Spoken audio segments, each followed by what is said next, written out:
третье место. Клюев Соловьев в финальной встрече весом 24 килограмма. Готовится 26 килограмм утешительной встречи. Завьялов Мишин.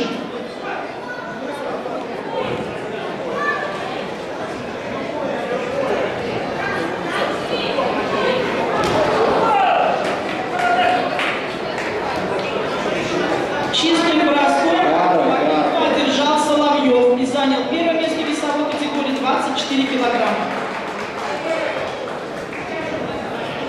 26 килограмм Завьялов Мишин.